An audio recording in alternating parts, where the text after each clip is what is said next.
28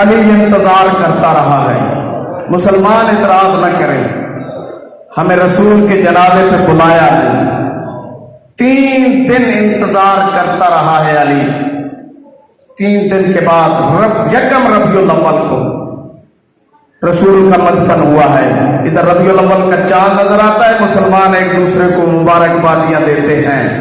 مبارکبادیاں دیتے رہے مسلمان. گھر جلتا رہا زہرا کا. رسول کی بیٹی کا گھر بھی جلاتے رہے. عزادارو، ایک جملہ میں نے مسائب کا کہنا ہے. رسول کا مدفن ہوا، لوگ گھر میں آئے. حسنین گھر میں آئے، علی بھی گھر میں آئے.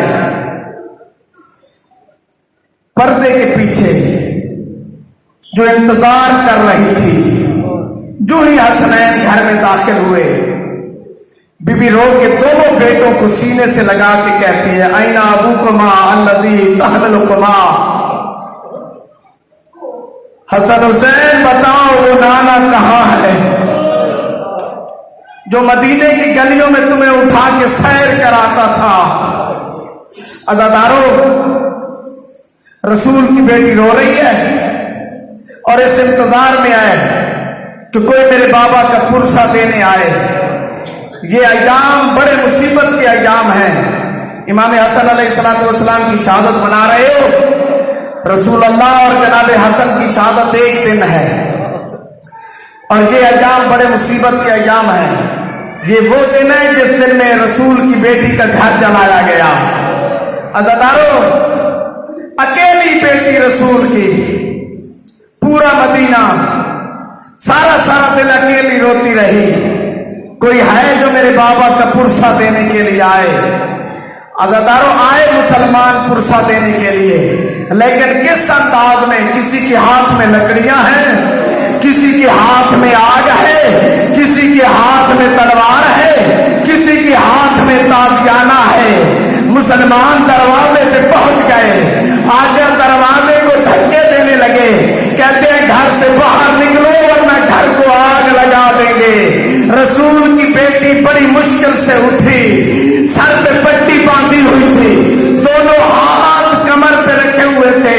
جھکی ہوئی کمر کے ساتھ بڑی مشکل سے دروازے پہ آئی اور رو کے ایک جملہ کہا، حیا کرو میں تمہارے نبی کی بیٹی ہوں، وہ جس کا کلمہ پڑھتے ہو میں اس کی بیٹی ہوں. عزادارو، لوگوں نے حیا کیا؟ حیا نہیں کیا، بلکہ جب بی بی نے وہ دھکے دے رہے تھے دروازے کو، بی بی نے ایک ہاتھ سے دروازے کو روکنا چاہا.